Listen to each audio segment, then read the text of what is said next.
रामू ने बड़ी मुश्किल से अपने जीवन भर की पूंजी से एक खेत खरीदा। रामू अपने खेत में रोज कड़ी धूप में मेहनत करता। एक दिन दोपहर में खेतों में काम करते समय रामू सोचता है, अकेले मैं कब तक हल खींचता रहूंगा, पर इतने पैसे भी तो नहीं हैं कि मजदूर रख सकूं। फिर क्या करूं?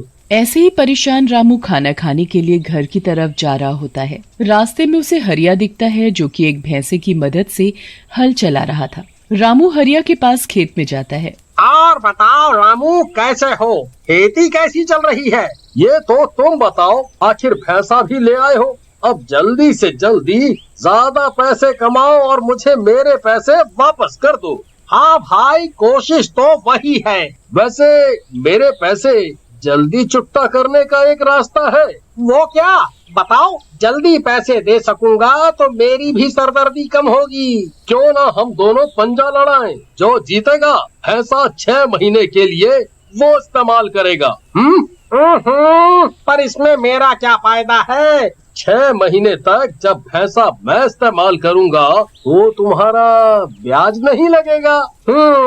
फिर मंजूर है। और जैसा कि रामू को उम्मीद थी, वो जीतता भी है। तो कहो भैया, क्या कहते हो? कहना क्या है, भैंसा तुम्हारा हुआ 6 महीने के लिए। रामू तो यही चाहता ही था, बस फिर क्या था। वो खुशी खुशी भैंसे को लेकर घर आ जाता है और उसे वहीं बाहर बांध देता है। क्यों बे, देखा कितना तेज दिमाग चलता है मेरा। देखा कैसे तेरे मालिक को बेवकूफ बना के तुझे अपने घर ले आया। अब बोल, कौन ज्यादा होशियार है? यहाँ हरिया अब गुस्से में आ रहा होता है। मैंने तो अपना ब्याज कम करने के लिए ये सब किया, पर ये तो उल्टा हो गया। मेरा ही नुकसान बढ़ जाएगा। ऐसे तो कुछ तो इसका करना पड़ेगा, जिससे भैंसा खुद से मेरे पास आ जाए या छोड़ दिया जाए। फिर अगली सुबह, चल भाई भैंसे चल, अब काम पर चलते हैं। रामू उसे लेकर खेत पर आता है, जहाँ फसल कट चुकी थी वहाँ जुताई करने लगता है। हरिया ये सब देख मानो जलकर खाक होने लगा था। वो तुरंत एक तांत्रिक के पास जाता है। कहो बालक, कैसे आना हुआ? बस क्या बताऊं बाबा, एक आदमी है, उसने धोखे से मेरा भैंसा ले लिया और मुझे अब नुकसान झेलना पड़ रहा है। कुछ उपाय बताओ बाबा। उपाय तो है, पर क्या तू कर पाएगा उसे? मैं कुछ भी करूँगा, बताओ आप। ये ले पुड़िया, इसे बस तू भैंसे के चारे में मिला के उसे खिला देना। फिर देखना कमाल, तेरा दुश्मन परेशान होके उसे छोड़ के जाएगा। हरिया तांत्रिक को धन्यवाद करके घर आता हुआ रात होने का इंतजार करता है। जैसे ही रात होती है, वो जाकर भैंसे को खिला देता है। अगले दिन रामू भैंसे को चारा डालने आता है। दूर हो जा यहाँ से। अरे ये आवाज कैसी है? तभी गुस्से में भैंसे की आंखें लाल हो जाती हैं और वो रामू को जोर की लात मारता है। अरे बाप रे, इसको क्या हो गया? ये जॉन सीना कैसे बन गया अचानक से? कल तक तो बिल्कुल ठीक ठाक था। भैंसा एकदम से रस्सी तोड़ता है और अपने आप को खोलता हुआ भागने लगता है। रामू उसे पकड़ने के लिए उसके पीछे पीछे भागता है। अरे ठहर जा भैंसा, ठहर जा, अब तेरा मालिक मैं ही हूँ। अरे कहाँ भागा जा रहा है? भैंसा ये सुनकर भूतिया रूप ले लेता है और रामू को सींग पर उठा लेता है और गोल गोल घूमने लगता है। अरे उतार दे मुझे, क्या कर रहा है?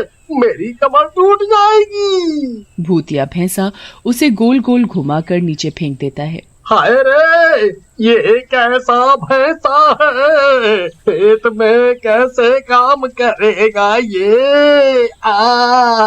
रामू एक डंडा उठाता है और अब तू ऐसे ही सीधा होगा।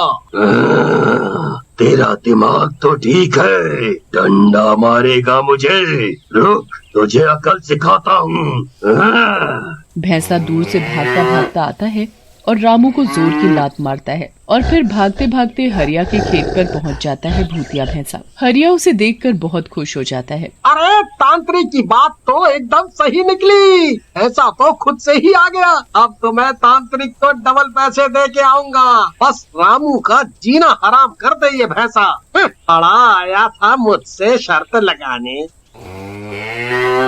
ये हरकत भैंसे को बिल्कुल पसंद नहीं आती और वो हरिया को भी सींग मार देता है। अरे इसे तो रामू की बैंड बजाने के लिए इंतजाम करवाया था, मेरे हक्के बक्के क्यों छुड़ा रहा है ये? हरिया भैंसे के पीछे पीछे जाता है। मुझे परेशान मत करो वरना सबकी बैंड बजेगी। फिर भूतिया भैंसा पूरे खेत में दौड़ने लगता है और हरिया की सारी फसल खराब हो जाती है। अरे मेरे खेत दो ही दिन में इतना नुकसान हो गया मेरा, जितना पूरे साल में मुनाफा नहीं होता। मुझे तो लगा था कि रामू रोते रोते आएगा कि हरिया मुझे माफ कर दे, मेरी वजह से तेरा नुकसान हुआ, ये ले अपना भैंसा वापस और मेरा भैंसा वापस मेरे पास आ जाएगा। पर ये तो उल्टा होगा, अब क्या करूं? और इस तांत्रिक ने भी कितने कॉन्फिडेंस से कहा था कि सब ठीक हो जाएगा, ये तो उल्टा हो गया सब। इधर भूतिया भैंसा एक एक करके सबके खेतों में भाग भाग कर सबकी फसलें खराब कर देता है। जैसे ही ये बात खेतों के मालिक को पता लगती है, वे सब दाना पानी लेकर हरिया के घर पहुंच जाते हैं। ये क्या तरीका है हरिया, तुम्हारे भैंसे ने हमारी फसल खराब कर दी, पूरे साल भर की मेहनत पर पानी फेर दिया। अब हमारा पूरा परिवार पूरे साल क्या खाएगा और पूरे घर का खर्चा कैसे चलेगा? हो सही बात है, इन लोगों के पास पैसे ही नहीं होंगे तो मेरी दक्षिणा कैसे मिलेगी? ये सब तेरी वजह से हुआ है हरिया। ये सब मेरी वजह से नहीं, रामू की वजह से हुआ है। रामू के पास ये भैंसा एक दिन के लिए था, तब से ही ये ऐसी हरकतें करने लगा। अरे अरे अरे अरे, मैंने क्या किया? तेरा भैंसा तू जाने, मेरी तो खुद की कमर तोड़ दी इस भैंसे ने। तभी वहाँ भूतिया भैंसा आ जाता है। उसे देखकर डर के मारे सब यहाँ वहाँ भागने लगते हैं। अरे भागो भागो, ये भैंसा सबकी जान ले लेगा। भूतिया भैंसा पर जैसे जैसे असर बढ़ रहा था वो और खतरनाक हो रहा था। मुझे खून पीना है अब, किसी की तो जान जाएगी अब। भूतिया भैंसा तभी एक गांव वाले के ऊपर लात रखता है और उसे मार देता है। फिर उसकी एक टांग खाने लगता है। ये देखकर मुखिया भी परेशान हो जाता है। पूरा गांव एक जानवर की वजह से बर्बाद हो रहा है, ऐसा कैसे होने दे सकता हूँ मैं? आखिरकार मैं गांव का मुखिया हूँ। फिर वो हरिया को बुलाता है। हरिया, देखो ये हालात बिगड़ते ही जा रहे हैं, पूरा गांव तुम्हारे भैंसे की वजह से परेशान है, बताओ मुझे कि क्या बात है? हरिया मन ही मन सोचता है, अगर मैंने इन्हें बता दिया तो पूरे गांव में ये बात फैलते समय नहीं लगेगा और पता चलते ही सारे गांव वाले मुझ पर चढ़ बैठेंगे। और अगर नहीं बताता हूँ कि असलियत क्या है तो पूरा गांव तबाह हो जाएगा। अब क्या करूँ मैं? फिर हरिया पूरे गांव का सोच के मुखिया को बताने लगता है। मुखिया जी, मैं आपको बता तो दूं, पर वादा करो कि ये बात आज सिर्फ अपने तक ही रखोगे। चलो ठीक है, बताओ अब। फिर हरिया मुखिया को शुरू से सारी बात बताता है। ओह, तो ये बात है, इसका मतलब ये उस तांत्रिक का किया धरा है। मतलब आप कहना क्या चाहते हो? अरे वो तांत्रिक बहुत सालों से किसी भूतिया आत्मा को अपने बस में करने का प्रयास कर रहा है और उसे एक ऐसा शरीर चाहिए था जिसमें वो उस आत्मा को सुरक्षित रख सके। उसी का फायदा उसने तुम्हारी दिक्कत से लिया है। तुमने रामू का बुरा करना चाहा और उस तांत्रिक को मौका मिल गया। बस उसने अब भैंसे के जरिए आतंक फैलाने का सोचा है और हो भी वही रहा है। तो फिर अब क्या करना चाहिए? मुखिया फिर सारे गांव वालों को इकट्ठा करता है और उन्हें समझाता है। हमें बस इस समस्या से समाधान चाहिए मुखिया जी, जैसे मर्जी करो आप, हम आपके साथ हैं।